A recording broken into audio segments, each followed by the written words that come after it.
ورحمة الله وبركاته. بسم الله الرحمن الرحيم. الحمد لله رب العالمين. وصلى الله على سيدنا محمد طه الأمين وعلى آله وأصحابه الطيبين الطاهرين. Donc aujourd'hui nous allons parler de la meilleure des créatures, le prophète Muhammad sallallahu alayhi wa sallam, qui est en même temps le dernier des prophètes et des messagers.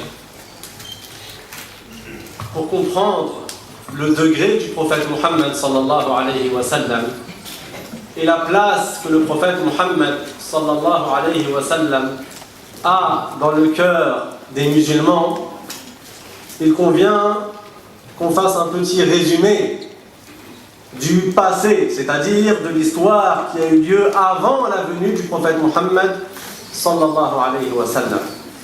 Allah Ta'ala a créé Adam alayhi salam, qui est le premier des êtres humains et le premier des prophètes.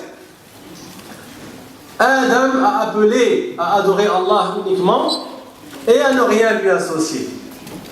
Et tous les êtres humains qui suivaient le prophète Adam alayhi salam étaient musulmans. Certains appliquaient bien la science de la religion, d'autres commettaient des péchés. Mais tous étaient musulmans. Puis il y a eu un autre prophète qui est venu après la mort du prophète Adam alayhi salam, et c'est le prophète Shith alayhi salam, le fils du prophète Adam. À son époque, tous les êtres humains étaient aussi musulmans. C'étaient tous des croyants. Ils adoraient tous Allah, et personne de parmi les êtres humains n'adorait le soleil, ou la lune, ou les astres, ou le feu, ou des idoles, des statues, etc. Puis il y a eu le prophète Idris alayhi salam, le troisième des prophètes. Et à son époque, encore une fois, tout le monde était musulman parmi les êtres humains. Et après la mort du prophète Idris alayhi salam, la mécréance a commencé à se propager sur terre. Des gens ont commencé à adorer des statues. Ils n'appliquaient plus la religion et ils sont même sortis de la voie que Allah Ta'ala a agréée. Ils ont quitté la foi et ils se sont mis à adorer des choses qui ne méritent pas l'adoration. Et c'est cette période-là que l'on appelle Al-Jahiliya Al-Oula, la période dans laquelle la mécréance s'était répandue et avait dominé sur terre. Jusqu'à un point où il n'y avait plus du tout de musulmans. Alors le premier des prophètes à avoir été envoyé à des mécréants, ce fut le quatrième prophète, qui est le prophète Nuh alayhi salam. Peu de gens ont cru en lui, à peu près 80. Il y a eu ce qu'on appelle le déluge. Tous les non-musulmans sont morts, et après la population a augmenté à nouveau, et des gens ont quitté la religion de l'islam à nouveau. Et à chaque fois, Allah Ta'ala envoie un prophète, certains le suivent et d'autres ne le suivent pas. Jusqu'à l'avant-dernier des prophètes, qui est le prophète Isa alayhi salam. Le prophète Isa alayhi salam, là encore, certains ont voulu le tuer, mais Allah Ta'ala l'a protégé, l'a préservé, et il a été élevé au ciel. À partir de là, les musulmans sont devenus de moins en moins nombreux, jusqu'à une nouvelle période où la mécréance s'est totalement répandue sur terre et où on ne trouvait plus qu'un ou deux musulmans par-ci par-là. Et ça, c'est la nouvelle période de Al-Jahiliya, la nouvelle période dans laquelle les gens n'avaient plus de foi, dans laquelle les gens ne suivaient plus la voie de la vérité et dans laquelle les gens vivaient dans une médiocrité totale, que ce soit les Arabes, les Perses, les Romains et les autres communautés. À cette époque, les Arabes avaient perdu toutes les valeurs qui étaient enseignées par le prophète Ibrahim alayhi salam et par le prophète Ismaïl alayhi salam. Ils se battaient tribu contre tribu, parfois pour un rien. Un chameau qui va dépasser la frontière de telle personne et qui va manger, qui va paître dans le terrain d'une autre personne, ça y est, ça entraîne une guerre entre deux tribus. Les Arabes de cette époque-là, beaucoup d'entre eux n'avaient absolument aucun respect pour la femme. À un point où si un homme apprend qu'il vient d'avoir une fille, parfois il allait l'enterrer vivante. Et ça n'était pas réservé aux Arabes. Même chez les Perses et ceux qui étaient dans cette région-là, chez eux, si un homme meurt, alors on brûle sa femme. Ça y est, elle n'a plus à vivre après la mort de son mari. Les Romains, quant à eux, avaient quitté la religion du prophète Isa alayhi salam, mais ils prétendaient le suivre. Sauf qu'au lieu de croire en l'unicité de Allah, tout comme le prophète Isa l'a enseigné, ils se sont mis à croire en la Trinité. Ils ont dit que Dieu a un fils et que Dieu partage la divinité avec l'ange Jibril qu'ils appellent le Saint-Esprit. Donc, les mauvaises croyances s'étaient totalement propagées. Les bons comportements avaient disparu. Et c'est à cette époque-là qu'est née la meilleure des créatures, le prophète Mohammed sallallahu alayhi wa sallam, qui était le plus grand homme de l'histoire. Il n'y a pas un homme plus élevé en degré que le prophète Mohammed sallallahu alayhi wa sallam. Et les signes qui montraient sa particularité et sa spécificité et son degré ont commencé dès sa naissance. Le prophète sallallahu alayhi wa sallam, alors qu'il est né, au moment où il est né, il avait du kuhul dans les yeux. Est-ce que les enfants qui naissent, en général, ils ont du kuhul dans les yeux? Ils sont sales. Il y a du liquide, il y a du sang, il y a le cordon ombilical, etc., etc. Le prophète sallallahu alayhi wa sallam, au moment où il est né, il avait du kuhul dans les yeux. Il était déjà circoncis.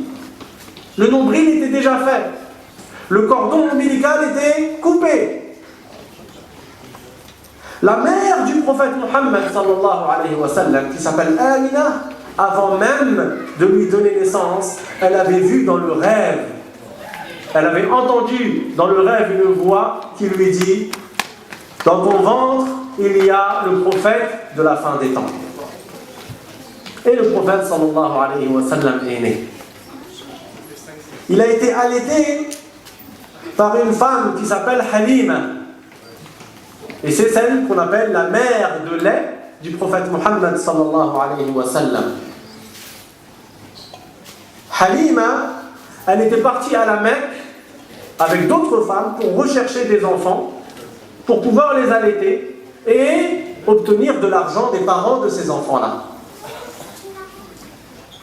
Tous les enfants avaient été pris, sauf le prophète Mohammed sallallahu alayhi wa sallam, parce que c'était un orphelin.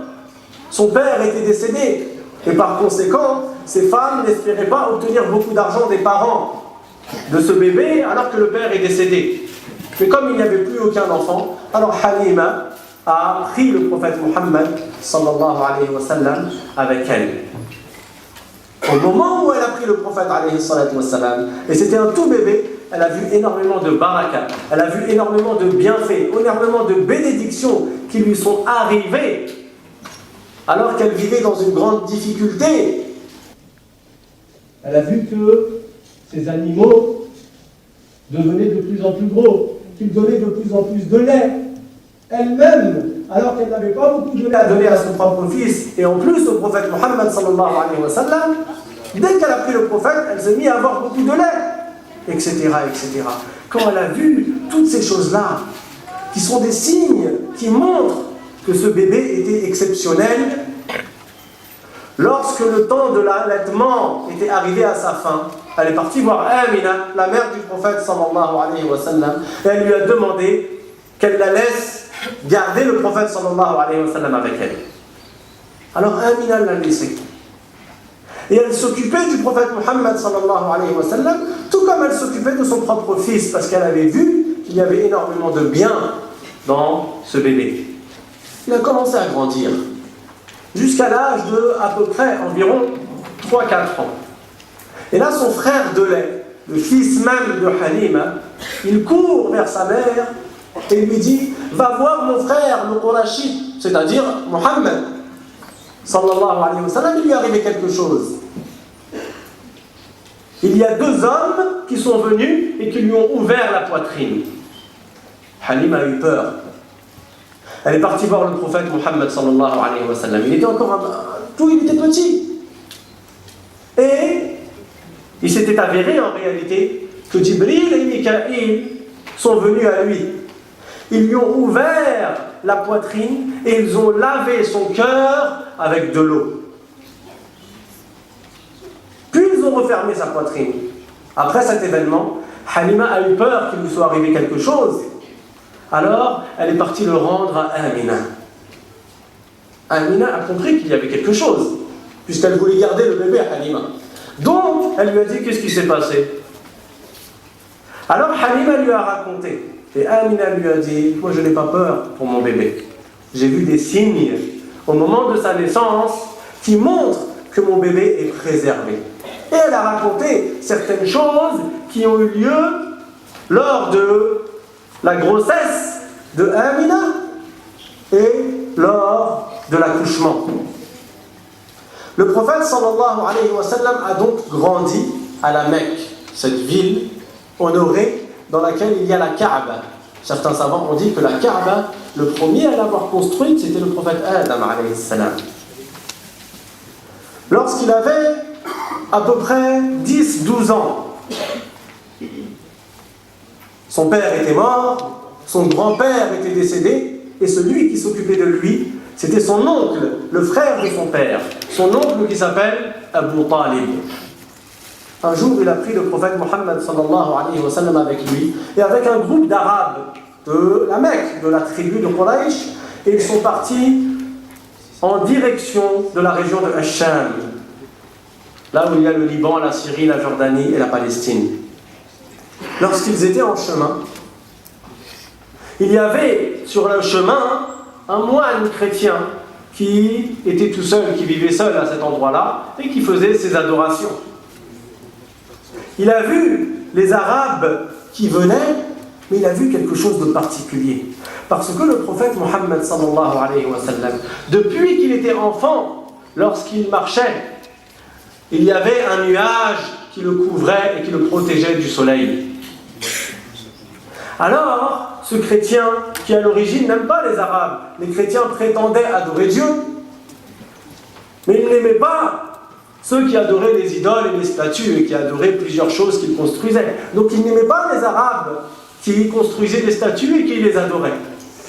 Mais exceptionnellement, ce moine-là, il les a arrêtés et il les a invités à manger pour observer cet enfant qui avait environ 10-12 ans.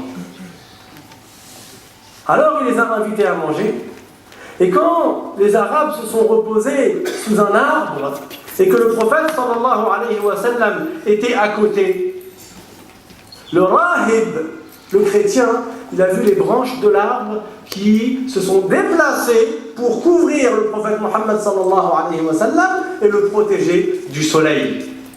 Alors il a compris que c'était lui, celui qui avait été annoncé dans Al-Injil, que c'était lui, celui qui a été annoncé dans les livres anciens. Il est parti voir Abu Talib et lui a dit, qui est cet enfant? Abu Talib lui a dit, c'est mon fils. Alors, cet homme-là lui a dit, ça n'est pas possible. Cet enfant, il ne peut pas avoir de père. Son père est décédé.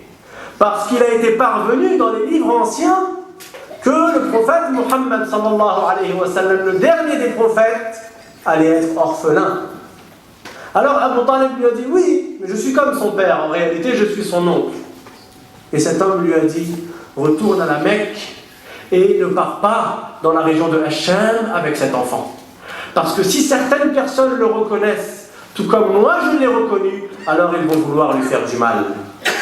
Et Abu Talib est retourné avec le prophète Mohammed sallallahu alayhi wa sallam jusqu'à la Mecque.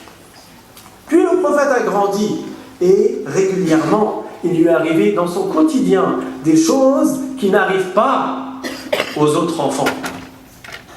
Un enfant, en général, lorsqu'il se réveille le matin, il a les cheveux ébouriffés, il a des particules au niveau des yeux, ce qu'on appelle la mèche, il a un visage en général qui nécessite qu'il le rince pour avoir une bonne mine, le prophète Mohammed sallallahu alayhi wa sallam n'était pas comme les autres enfants. Il se réveillait, il était propre. Il avait un comportement d'excellence depuis son enfance.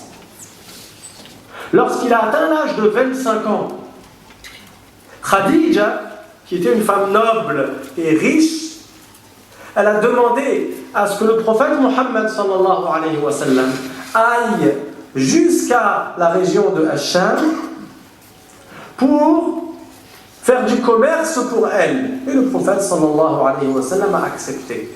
Khadija a envoyé avec lui son serviteur, Maysara. Maysara était avec le prophète Mohammed sallallahu alayhi wa sallam. Le prophète avait 25 ans. Il n'avait pas encore reçu la révélation. Mais déjà, il y avait des signes qui montraient que ça allait être lui, l'élu, celui qui allait être envoyé pour guider les gens vers la foi et la vérité. Maysara a vu le prophète Mohammed sallallahu alayhi wa sallam, il a vu qu'il était quelqu'un de particulier. Alors qu'il marche, il y a un nuage qui le suit et qui lui fait de l'ombre.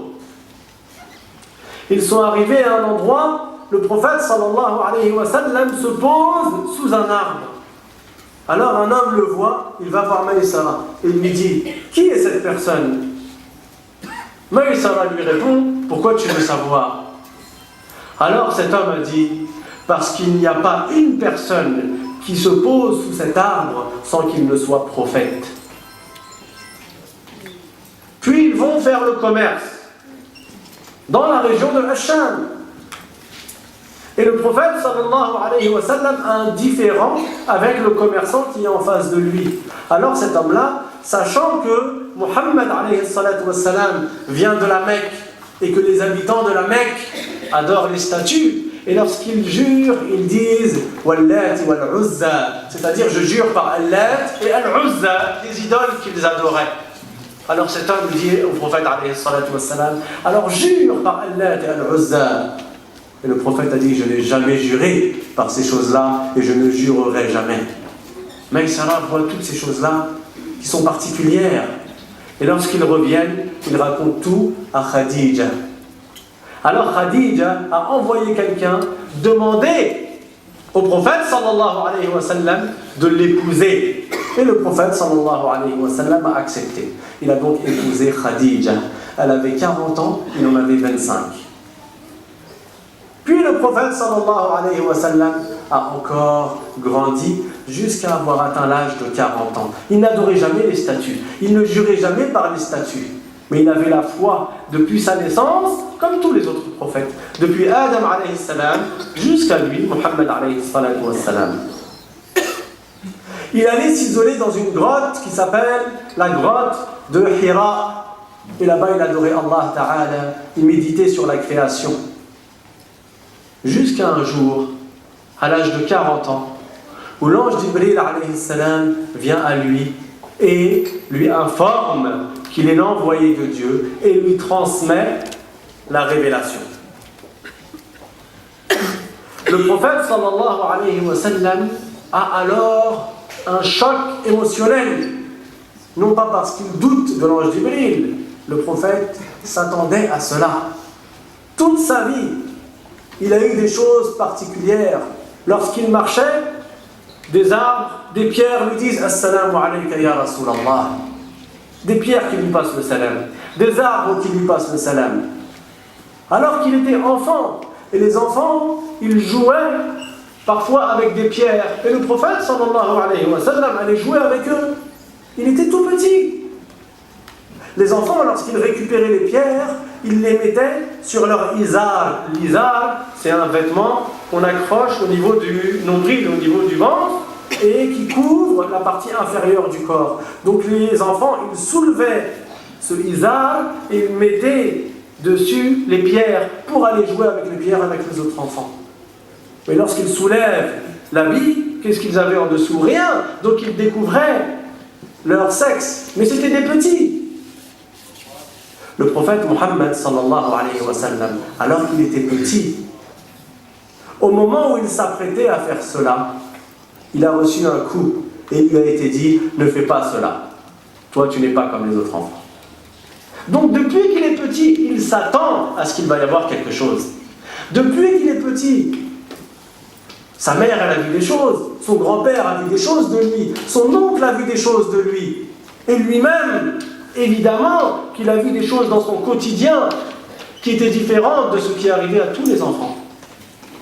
Donc à l'âge de 40 ans, lorsqu'il reçoit la révélation et que Jibril alayhi salam lui transmet qu'il est le prophète sallallahu alayhi wa sallam va voir Khadija. Il a une énorme émotion et il dit Zammilouni, Zammilouni, couvrez-moi, couvrez-moi. Et Khadija, qui est son épouse, elle le console, elle le soutient et elle lui dit cet ange, il a dit la vérité, c'est vraiment un ange. Si elle dit ça, ce n'est pas parce que le prophète Mohammed sallallahu alayhi wa sallam a douté. Il sait mieux que quiconque cela. Il sait qu'il est prophète. Il croit à l'ange Jibril. Mais Khadija, elle lui dit cette phrase en tant que soutien. Parfois, tu dis une phrase que la personne, elle le sait, mais pour une certaine raison. Quelqu'un qui revient du pèlerinage, tu le vois, tu dis, Masha'Allah, tu as fait le pèlerinage. Il le sait qu'il a fait le pèlerinage, c'est lui qui est parti. Donc tu ne lui dis pas cela pour l'informer.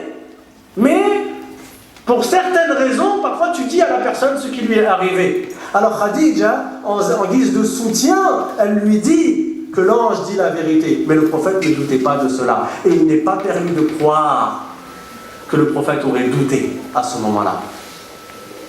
Si un homme doute du prophète Mohammed sallallahu alayhi wa sallam, il n'est même plus musulman. Comment prétendre que le prophète lui-même aurait douté qu'il est prophète? Il n'a pas douté. Et Khadija, c'est la première personne à avoir cru en lui, alayhi salatu wa salam.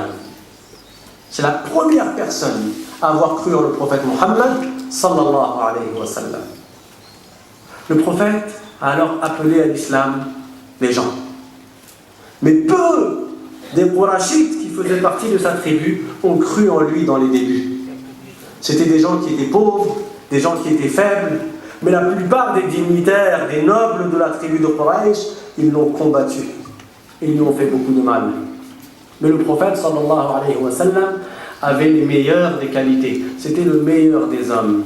Allah Ta'ala lui a accordé les meilleurs des comportements. Le meilleur des comportements, c'est le comportement du prophète sallallahu alayhi wa sallam. C'est celui qui avait la plus grande indulgence, c'est celui qui avait la plus grande patience, c'est celui qui avait la plus grande miséricorde envers les gens. Il appelait à l'islam, les gens parfois le frappaient, parfois ils lui jetaient des pierres et lui il patientait. Le premier homme à avoir cru en lui, c'est Abu Bakr as-Siddiq, son compagnon, radiyallahu anhu wa ardah. La plupart des gens de Quraysh n'ont pas cru en lui dans les débuts. Et ils frappaient, ils torturaient, et parfois ils tuaient les musulmans. Et les musulmans patientaient avec le prophète Mohammed sallallahu alayhi wa sallam, jusqu'à un point où les gens de Quraysh, ils sont partis voir le prophète sallallahu alayhi wa sallam. Et certains d'entre eux l'ont blâmé, l'ont insulté. Et le prophète patientait. Ils sont partis voir l'oncle du prophète, qui est Abu Talib. Et lui ont dit, mais qu'est-ce qu'il veut ton neveu? Pourquoi il blâme nos idoles? S'il veut être le plus riche d'entre nous, alors on lui réunira de l'argent, afin qu'il soit le plus riche d'entre nous. S'il veut être notre gouverneur, alors on fait de lui notre gouverneur. Mais dis-lui qu'il arrête de blâmer nos idoles. Abu Talib a alors eu peur pour le prophète sallallahu alayhi wa sallam. Il est parti le voir et il lui a raconté cela. Et c'est là où le prophète sallallahu alayhi wa sallam a dit cette parole qui a traversé les époques et qui montre la foi qu'il avait, la certitude qu'il avait, la patience qu'il avait, et la force et le courage. Et il a dit Wallahi ya am, la wada'u shamsa biyamini والقمر بشمالي ما تركت هذا الأمر حتى يظهره الله أو أهلك دونه. Ça veut dire, je te jure par Allah, ô mon oncle, même s'il mettait le soleil dans ma main droite et la lune dans ma main gauche, je ne délaisserai pas ce sur quoi je suis jusqu'à ce que Allah Ta'ala fasse apparaître la vérité ou jusqu'à ce que je meure. Le prophète Muhammad sallallahu alayhi wa sallam a dit Innama bu'ithtu li'utammima makarim al-akhlaq. C'est-à-dire, j'ai été envoyé pour parfaire le meilleur des comportements. Le comportement d'excellence, je suis venu pour le mettre au plus haut niveau. Il n'y a pas un homme plus brave que lui, alayhi salatu wassalam. Il n'y a pas un homme plus patient que lui. Il n'y a pas un homme plus indulgent que lui. Un jour, alors qu'il subissait beaucoup d'injustices de la part des mécréants de la Mecque, il est parti demander de l'aide aux gens qui habitaient dans la région de At-Ta'if. Il les a appelés à l'islam et il leur a demandé de l'aider. Ces gens-là se sont moqués de lui. Ils l'ont insulté. Et ils ont envoyé leurs enfants et leurs serviteurs pour jeter des pierres sur le prophète sallallahu alayhi wa sallam. Et ils lui ont jeté des pierres jusqu'à ce que le sang coule sur ses jambes.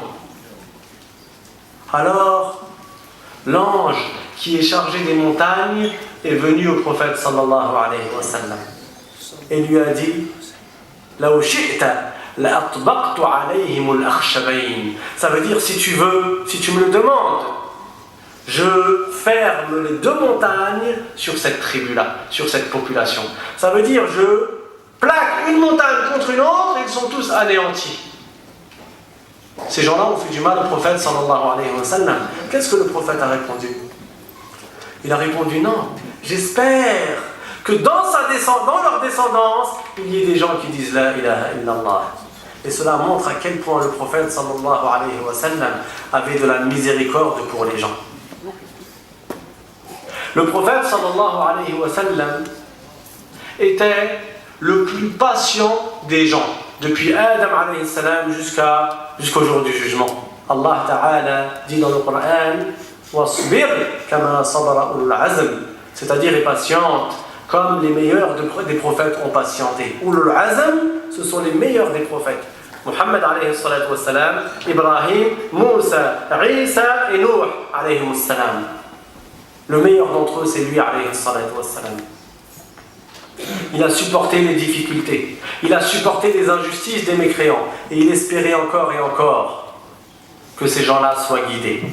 Allah Ta'ala lui a accordé la plus grande des générosités. Et ce à un point qu'un jour un homme est venu à lui et lui a dit dans ma région, la pluie elle a cessé de tomber. Alors donne-nous quelque chose, fais-nous une sadaqa. Le prophète sallallahu alayhi wa sallam lui a dit tu vas à tel endroit entre les deux montagnes et tu trouveras un berger avec des animaux. Il lui a dit de faire un signe pour que ce berger comprenne que lui, il vient de la part du prophète sallallahu alayhi wa sallam.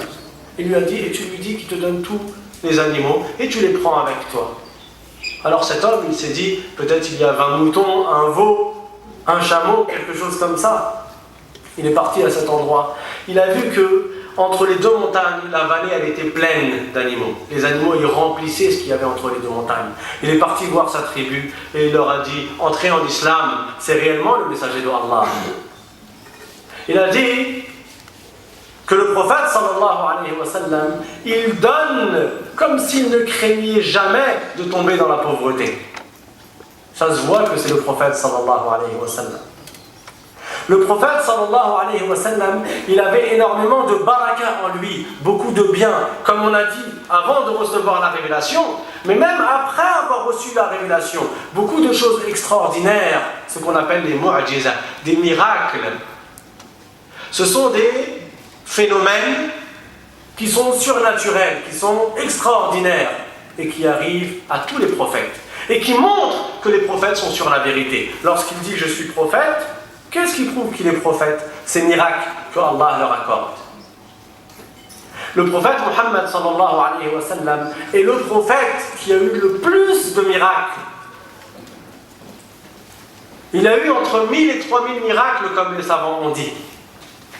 Ils sont très nombreux parmi ces miracles et le meilleur d'entre eux c'est le Coran, le livre qui lui a été révélé. Ce livre-là, que les enfants apprennent par cœur par milliers depuis la venue du prophète sallallahu alayhi wa sallam, alors que les autres livres qui ont été révélés au prophète, les gens ne les apprenaient pas par cœur, sauf les prophètes, et parfois quelques cas exceptionnels comme Uzayr radiyallahu anhu, qui a pris par cœur la Tawrat, comme certains savants l'ont dit. Tandis que le Coran, beaucoup de musulmans le connaissent par cœur.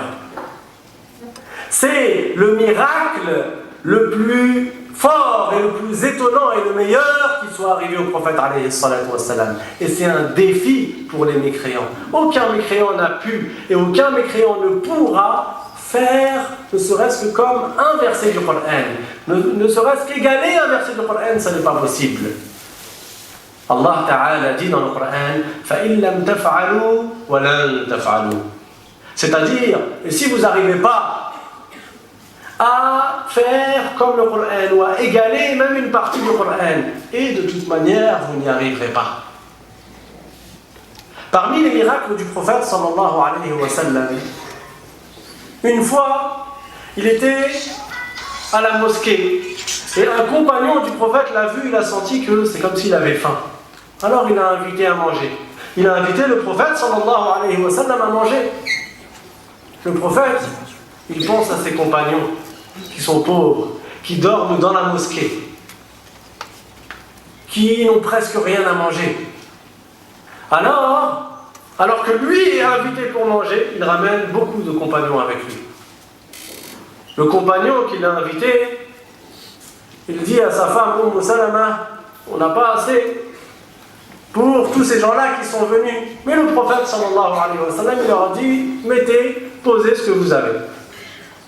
Alors le prophète sallallahu alayhi wa sallam, il fait rentrer 10 compagnons dans la maison. Ces 10 compagnons mangent jusqu'à ce qu'ils n'aient plus faim, puis ils sortent. Puis le prophète fait rentrer 10 autres compagnons. Puis il fait rentrer 10 autres compagnons, etc., etc. Jusqu'à ce que tout le monde ait pu manger, jusqu'à ne plus avoir faim. Allah Ta'ala lui a accordé de la baraka, de sorte que le peu de nourriture, pour lui, suffisait pour beaucoup de monde. Le peu de boisson, pour lui, suffisait pour beaucoup de monde. Il était honnête, connu comme étant honnête avant même d'avoir appelé les gens à l'islam. Véridique, connu pour être véridique avant même d'avoir appelé les gens à l'islam.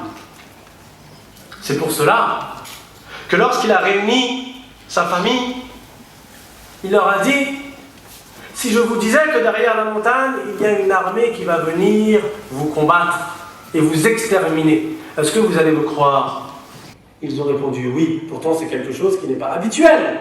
Ils ont répondu oui, parce qu'on ne t'a jamais entendu dire un mensonge.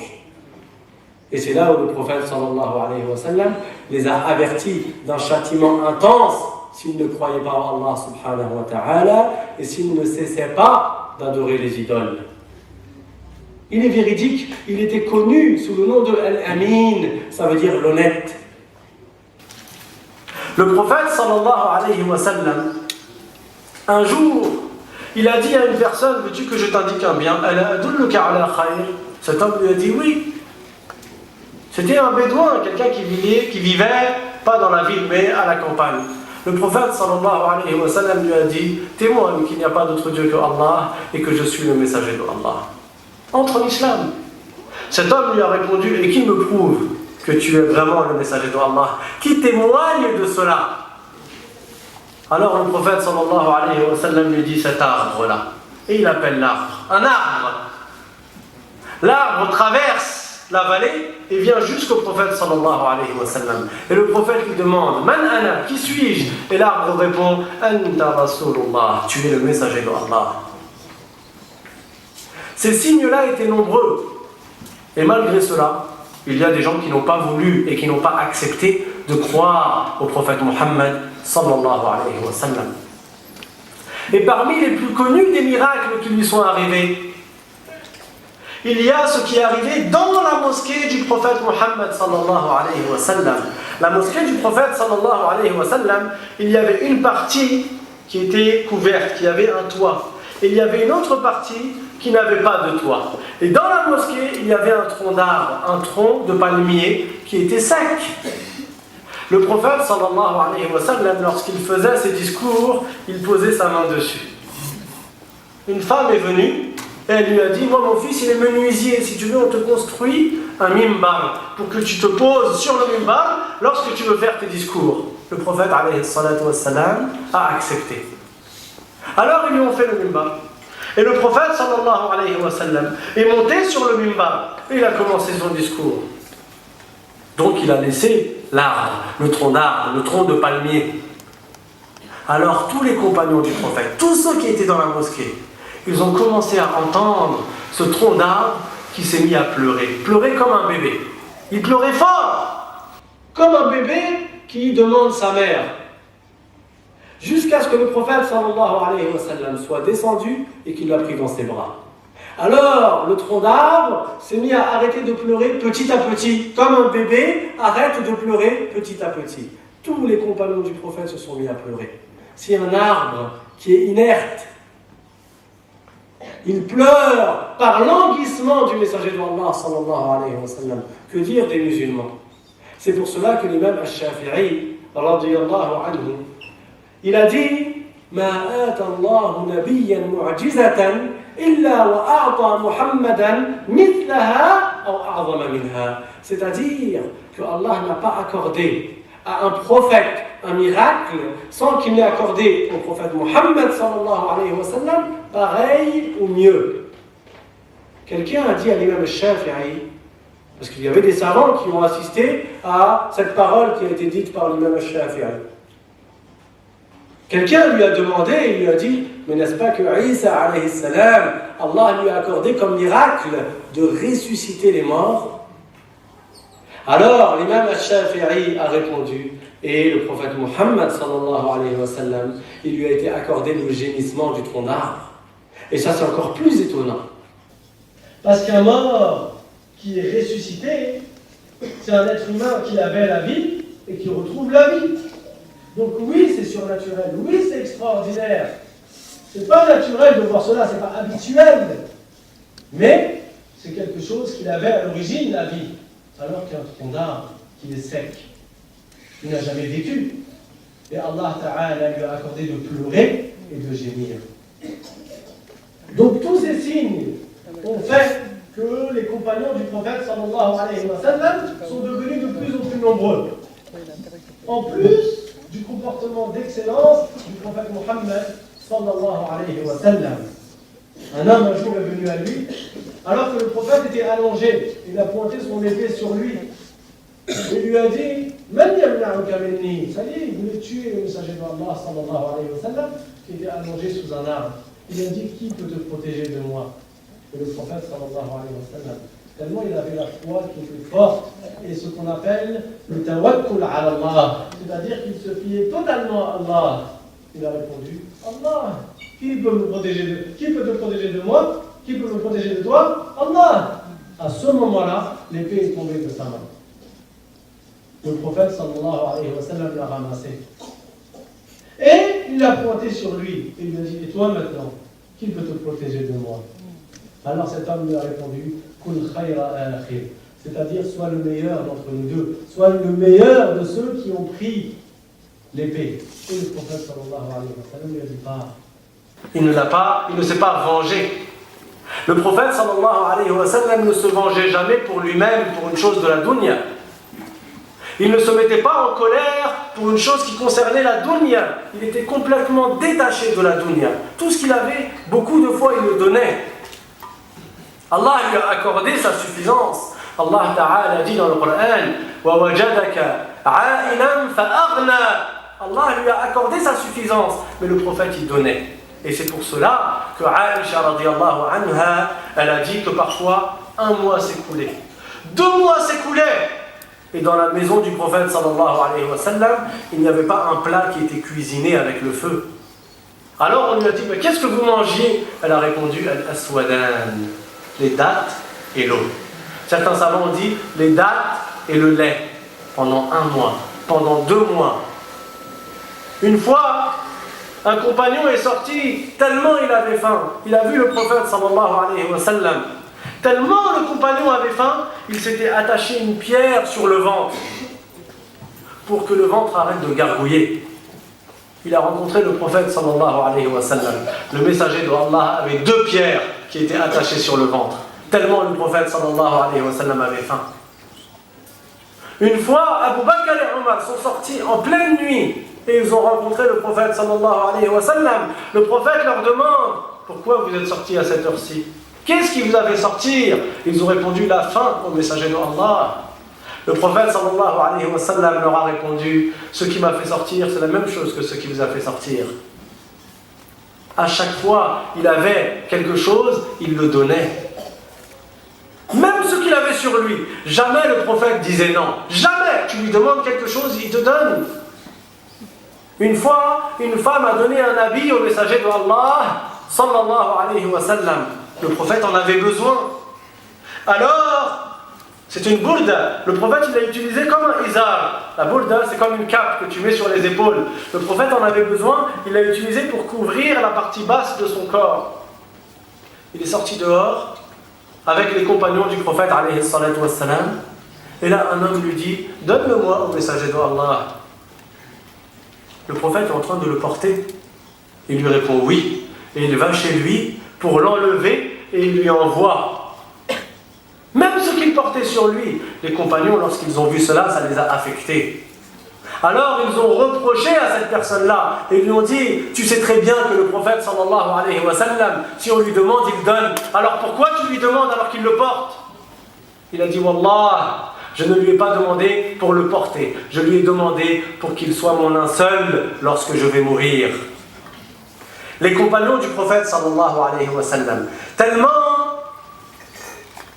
ils connaissaient la valeur du prophète sallallahu alayhi wa sallam, ils s'attachaient à toutes les traces que le prophète sallallahu alayhi wa sallam pouvait leur donner.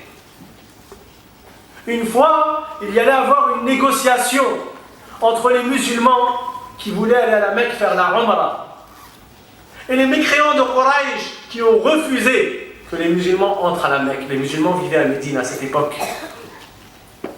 Alors, un homme qui vivait à Taïf, un mécréant, cet homme-là, il était connu chez les Arabes, c'était un marchand, il est parti en Égypte, il a vu le roi des Égyptiens, Al-Muqawqis. Il est parti en Perse, il a vu l'empereur des Perses, il a vu le palais de l'empereur des Perses. Il est parti voir l'empereur des Romains, il a vu comment ils vivaient, ces empereurs et ces rois. Ils l'ont envoyé pour négocier avec le prophète sallallahu alayhi wa sallam. Lorsqu'il est parti, il est revenu voir les gens de Quraysh. Il leur a dit, moi mon avis, c'est laissez-le. Laissez-le venir faire la Umrah. Parce que je ne l'ai jamais vu. Avec tous les empereurs que j'ai vus, je n'ai jamais vu quelqu'un qui est traité par ses compagnons comme cet homme est traité par ses compagnons. S'il fait ses ablutions, l'eau ne tombe pas de ses organes sans qu'il y ait une main qui l'attrape pour rechercher la baraka. Les compagnons du prophète sallallahu alayhi wa sallam se précipitaient et se disputaient. L'eau qui coulait du prophète sallallahu alayhi wa sallam, pas une goutte d'eau de tomber par terre. Et celui qui n'arrivait pas à atteindre cette eau-là, il frottait sa main contre la main de celui qui a touché l'eau qui a coulé du prophète sallallahu alayhi wa sallam. Plus encore, si le prophète sallallahu alayhi wa sallam émettait, jetait de sa salive, elle ne tombait pas par terre, elle tombait dans la main d'un compagnon. Si le prophète regardait à droite, les compagnons regardent à droite. Si le prophète regarde à gauche, les compagnons regardent à gauche. Si le prophète parle, les compagnons se taisent. Si le prophète ordonne, les compagnons appliquent. Il a dit, j'ai jamais vu un empereur être traité comme cet homme-là est traité par ses compagnons. Pourquoi? Parce que ses compagnons avaient une foi totale et ils savaient que cet homme-là, c'est le messager de Allah, sallallahu alayhi wa sallam. C'est la meilleure des créatures. C'est l'homme qui parle par révélation. C'est l'homme qui est venu par faire le bon comportement. C'est l'homme qui est venu enseigner aux gens le meilleur et le plus excellent des comportements. C'est lui qui a uni les Arabes alors qu'ils se battaient et qu'ils étaient totalement divisés les uns contre les autres. C'est lui qui a fait en sorte d'arrêter que les filles elles se fassent enterrer vivantes. C'est lui qui a enseigné le respect de la femme lorsqu'il est venu avec la religion et avec les lois de l'islam, alors que toutes les communautés auparavant, que ce soit les Arabes ou les non-Arabes, ils avaient un non-respect, parfois ils considéraient la femme comme un objet. C'est le prophète sallallahu alayhi wa sallam qui a appris toutes les bonnes valeurs aux musulmans. C'est pour cela que les musulmans, les compagnons du prophète alayhi salatu wa sallam, étaient tellement attachés à lui que le prophète était prioritaire par rapport à tous les autres musulmans. Prioritaire par rapport à ton père, prioritaire par rapport à ton fils, prioritaire par rapport à ton époux. Lorsqu'il y a eu une bataille entre les musulmans et les mécréants de Quraysh, la bataille de Uhud, à côté de Médine. À cette bataille-là, il y a un grand nombre de musulmans qui sont morts. Les musulmans reviennent. Une femme de la ville de Médine, elle accourt et elle demande où est le messager d'Allah. Elle a peur que le prophète sallallahu alayhi wa sallam soit décédé. Elle demande où est le messager d'Allah. Quelqu'un lui dit ton père est décédé. Que Allah t'accorde la patience, patiente. Elle dit où est le messager d'Allah. On lui dit ton frère est décédé, patiente. Elle dit où est le messager d'Allah. On lui dit ton fils est décédé, patiente. Elle dit mais où est le messager d'Allah. On lui dit il va bien. Alors elle répond toute épreuve en dessous de l'épreuve de la mort du prophète sallallahu alayhi wa sallam, c'est comme rien du tout, c'est pas grave. À côté de la mort du prophète Muhammad sallallahu alayhi wa sallam. C'est comme ça qu'étaient les compagnons. Et c'est pour cela que lorsqu'une femme juive a offert un plat au prophète sallallahu alayhi wa sallam et qu'elle avait mis du poison dedans, et le prophète sallallahu alayhi wa sallam a commencé, il a mis une bouchée dans sa bouche, il a commencé à manger, et là il a dit aux compagnons qui étaient avec lui et qui avaient commencé à manger aussi, il lui a dit stop, arrête de manger, parce que la viande est en train de m'informer qu'elle est empoisonnée. Et ça, c'est un miracle du prophète sallallahu alayhi wa sallam. Le compagnon est mort sur le champ, mais le prophète, encore un autre miracle pour lui, a supporté la douleur du poison pendant 3 ans à peu près. Et lorsqu'il était arrivé proche de son décès, il a réuni ses compagnons et il leur a dit Inna abdan khayyarahu Allah bayna ad-dunya wa bayna al-akhirah fakhtara al-akhirah. C'est-à-dire, il y a un homme à qui Allah a laissé le choix entre ce bas monde et l'au-delà. Il a choisi l'au-delà. Abu Bakr a pleuré, radiyallahu anhu. Les compagnons étaient étonnés. Pourquoi Abu Bakr pleure? Abu Bakr a pleuré parce que c'est le seul à avoir compris que cet homme à qui il a été donné le choix entre ce bas monde et l'au-delà, c'est le prophète Mohammed sallallahu alayhi wa sallam lui-même. Et ça veut dire qu'il va bientôt mourir. Alors qu'est-ce que Abu Bakr radiyallahu anhu a dit? Il a dit Nafdika bi abaina wa ummahatina ya Rasulallah. C'est-à-dire, on sacrifie nos pères et nos mères pour toi, ô messager d'Allah. Une fois, le prophète sallallahu alayhi wa sallam a envoyé 2 de ses compagnons pour enseigner la religion de l'islam. Il y a une voiture saxo rouge qui gêne devant un pavillon. AK356 J577. Je répète, la plaque d'immatriculation AK356 J577, donc Seine-et-Marne. Saxo rouge. Le prophète sallallahu alayhi wa sallam, une fois, a envoyé 2 de ses compagnons enseigner l'islam à une tribu. Cette tribu-là, ils ont trahi les compagnons du prophète sallallahu alayhi wa sallam. Ils les ont attrapés, ils les ont emprisonnés et ils les ont vendus aux mécréants de Quraysh, de la tribu de la Mecque, qui avaient combattu le prophète sallallahu alayhi wa sallam. Alors, les mécréants de Quraysh ont voulu exécuter ces 2 personnes qui avaient combattu avec le prophète et contre les gens de Quraysh. Avant de les exécuter, ils ont posé la même question à ces 2 personnes, qui n'étaient pas à côté. Et ces 2 personnes ont répondu la même réponse. Ils leur ont demandé, n'aimerais-tu pas, à cet instant précis, être avec ta famille, avec ta femme, avec tes enfants, et que ce soit Mohammed qui soit à ta place? Les 2 qui n'étaient pas à côté, ils ont répondu la même réponse. Ils ont dit non, pas même pour que le prophète se fasse piquer dans son orteil. C'est-à-dire, je préfère moi être sacrifié et être tué que le prophète Mohammed sallallahu alayhi wa sallam soit touché par une petite piqûre. Et c'est cela, l'enseignement que les compagnons ont transmis à ceux qui les ont suivis. Et c'est cela l'enseignement que les successeurs ont suivi aux musulmans qui sont venus après, et ce jusqu'à nos jours. Il y a en Tunisie un compagnon du prophète sallallahu alayhi wa sallam qui s'appelle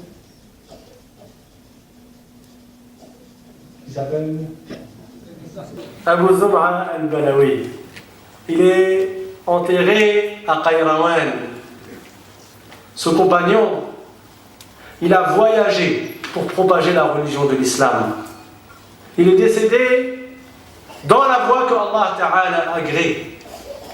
Et il a dit, avant de mourir, je veux être enterré avec les cheveux du prophète Mohammed sallallahu alayhi wa sallam qui sont avec moi. Pourquoi? Le prophète sallallahu alayhi wa sallam, alors qu'il a fait le hajj, le pèlerinage, il a rasé son crâne et il a distribué ses cheveux auprès des compagnons. Il donnait à un tel un cheveu, lui 2 cheveux. Khalid ibn al-Walid, il s'est précipité, il a pris quelques cheveux de l'avant de la tête du prophète sallallahu alayhi wa sallam, etc., etc. Et les compagnons, ils gardaient ses cheveux avec lui. Les cheveux du prophète sallallahu alayhi wa sallam. Parce que tout le prophète, c'est baraka. Tout le prophète, il y a du bien, il y a des bénédictions en lui. Tout le prophète est un bien, alayhi salatu wassalam. Les compagnons ont gardé les cheveux. Certains ont demandé à être enterrés avec. D'autres ont transmis les cheveux du prophète sallallahu alayhi wa sallam à ceux qui sont venus après. Même les ongles du prophète, alayhi salatu wassalam. Lorsqu'il les coupait, les compagnons, ils voulaient les garder. Lorsque le prophète faisait le wudu au souk, beaucoup de familles, beaucoup de maisons, ils envoyaient quelqu'un de leur maison avec un seau avec de l'eau pour que le prophète sallallahu alayhi wa sallam trempe sa main dans le seau. Après, cette personne-là, elle retournait chez elle avec de l'eau qui a été touchée par la main du prophète sallallahu alayhi wa sallam. Abdullah ibn Umar, lorsqu'il a voyagé de la Mecque à Médine, il a fait exactement les mêmes arrêts qu'avait fait le prophète Mohammed sallallahu alayhi wa sallam. Il s'arrêtait aux mêmes endroits que s'était arrêté le prophète. Il faisait 2 rak'ah pour rechercher la baraka. Des endroits par lesquels était passé le messager de Allah sallallahu alayhi wa sallam. Les compagnons savaient qu'il était le messager de Allah sallallahu alayhi wa sallam. Ils savaient qu'il était la meilleure des créatures. Et le prophète leur a enseigné cela, non pas par orgueil. Il a dit, comme l'a rapporté At-Tirmidhi, Ana sayyidu waladi Adam yawm al-qiyamah wa la fakhr. Je suis le meilleur, le maître des êtres humains, des fils de Adam au jour du jugement, et je ne dis pas cela par prétention, je ne dis pas cela par orgueil. Il y a un juif, une fois, qui connaissait beaucoup des livres anciens. Il a dit, j'ai vu dans le visage du prophète sallallahu alayhi wa sallam, j'ai vu en lui toutes les qualités qui sont citées par les anciens livres, les qualités du dernier des envoyés. Mais il m'en manquait une que je voulais voir. La yasbiqu ghadabuhu hilma. C'est-à-dire que la colère du dernier des envoyés n'est pas plus rapide que son indulgence. Il est plus indulgent que coléreux. Il a dit, alors je voulais le tester. Et j'ai fait une transaction avec lui. Il a fait une transaction avec le prophète sallallahu alayhi wa sallam, et je lui ai donné un délai qu'il ne me paye pas maintenant, mais il me paye à telle date. Et je suis venu 3 jours avant. Cet homme-là a insulté le prophète sallallahu alayhi wa sallam. Il a dit, Antum Abdu Manaf qawmun mutlun, une insulte à l'égard de la meilleure des créatures sallallahu alayhi wa sallam. Il a dit, vous, Abdou Manaf, ça veut dire toi, Mohammed, et ta famille, vous ne vous acquittez pas de vos dettes en temps. À temps. C'est-à-dire que vous retardez injustement l'acquittement de vos dettes. Omar, le compagnon du prophète, sallallahu alayhi wa sallam, il entend ça, il demande l'autorisation au prophète de tuer cet homme. Comment il insulte le prophète, la meilleure des créatures? Le prophète, sallallahu alayhi wa sallam, lui a dit non. Il lui a dit donne-lui, alors que les 3 jours ne s'étaient pas écoulés. Il lui a dit donne-lui et rajoute-lui 20 sa' de date. Un sa', c'est l'équivalent de 4 mouds. Un moud, c'est le plein de 2 mains jointes pour quelqu'un qui a des mains de taille moyenne. Non seulement il l'a remboursé, mais en plus il lui a donné plus. Alors cet homme, il a su que c'est lui le messager de Allah, et il a dit je témoigne qu'il n'y a pas d'autre Dieu que Allah, et je témoigne que Mohammed est le messager de Allah. Et il est entré en islam. Le prophète sallallahu alayhi wa sallam, il ne recherchait pas les profits mondains. Et Jibril alayhi salam le lui a proposé, mais il a refusé, et il a dit qu'il préférait être modeste, qu'il préférait être, vivre humblement. Et lui-même il disait Allahumma ahyini miskina wa amitni miskina wa hshurni fi zumratil masakin, c'est-à-dire oh Allah Ta'ala, fais que je vive au nombre des modestes. Miskin yani mutawadi', et fais qu'au moment où je meurs je compte parmi les modestes et que je serai ressuscité et rassemblé avec les gens qui sont modestes. Une fois, il dormait, il était allongé par terre, sur un tapis de paille, tellement que la paille, elle avait laissé des traces sur son corps. Omar, son compagnon, radiyallahu anhu, il le voit et il pleure. Alors, le prophète sallallahu alayhi wa sallam lui dit Ma yubkika ya Omar, pourquoi tu pleures, Omar? Et Omar lui répond Rasulullah yanamu ala al-hasir wa kisra wa qaysar yanamani ala al-harir. Ça veut dire le messager de Allah dort sur de la paille et l'empereur des Perses et l'empereur des Romains ils dorment sur de la soie. Alors le prophète sallallahu alayhi wa sallam lui a répondu Ama tarda أن تكون لنا الآخرة ولهم الدنيا ما لي وللدنيا وما للدنيا وما لي ما أنا فيها إلا كراكب استظل تحت شجرة ولا بد هو مفارقها. C'est-à-dire, ne sois-tu pas satisfait, ô Omar, que Dieu leur a accordé à ces gens-là le bas monde et qu'il nous a accordé l'au-delà? Qu'est-ce que j'ai à voir? Qu'est-ce que j'ai à faire avec ce bas monde? Et qu'est-ce que ce bas monde a à faire avec moi? Je ne suis dans ce bas monde que comme un voyageur qui s'arrête sous un arbre et nécessairement il va quitter cet arbre. Le prophète sallallahu alayhi wa sallam a enseigné l'adoration de Allah Ta'ala et de ne rien lui associer.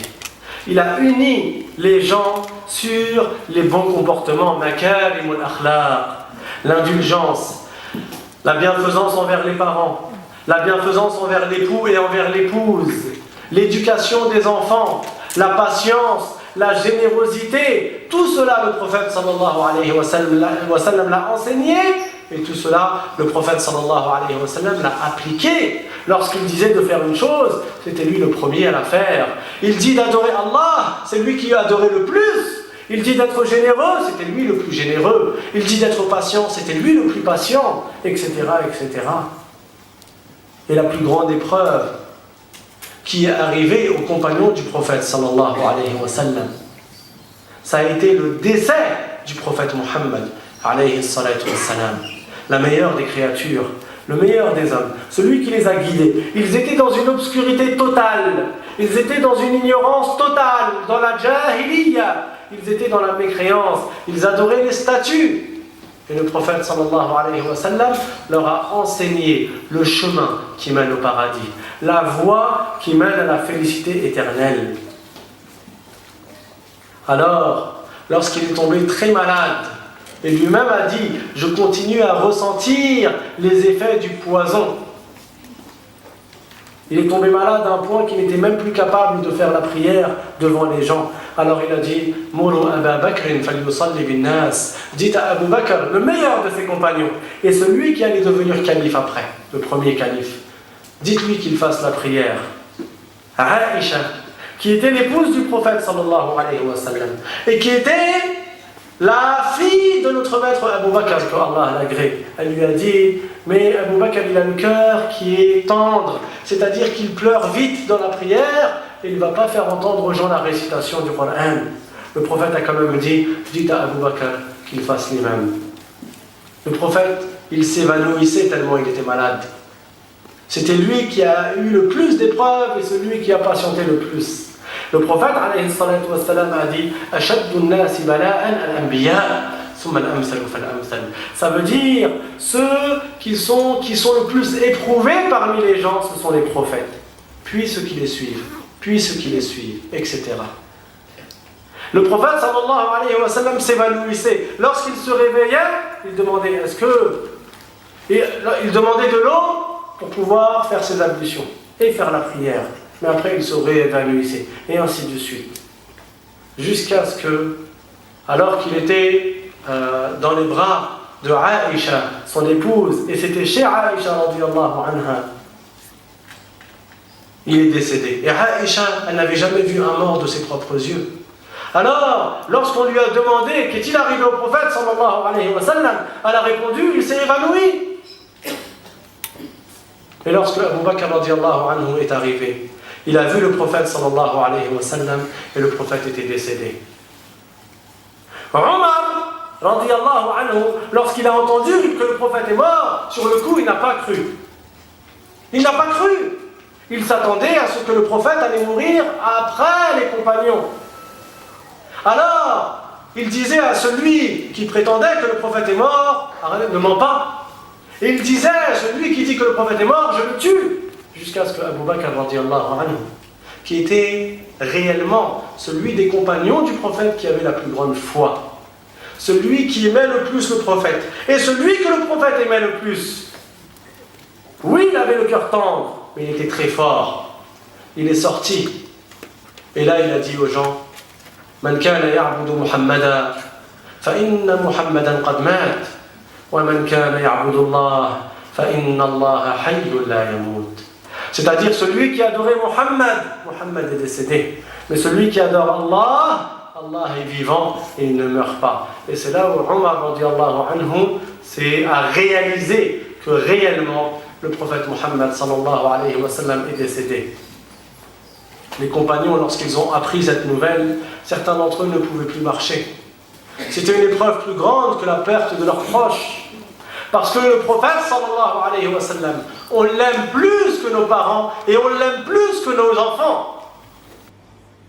Le prophète sallallahu alayhi wa sallam lui-même a dit La yu'minu ahadukum hatta akuna ahabba ilayhi min walidihi wa waladihi. C'est-à-dire, l'un d'entre vous n'atteindra pas un degré de foi complète tant que son cœur ne sera pas rempli d'attachement et d'amour et ne tendra pas vers moi plus que son propre père et son propre fils. Plus que pour son propre père et son propre fils. Et c'était comme ça qu'étaient les compagnons du prophète alayhi salatu wassalam. Inch'Allah ta'ala, il est très important, comme vous avez entendu dans la conférence précédente, d'apprendre la science de la religion.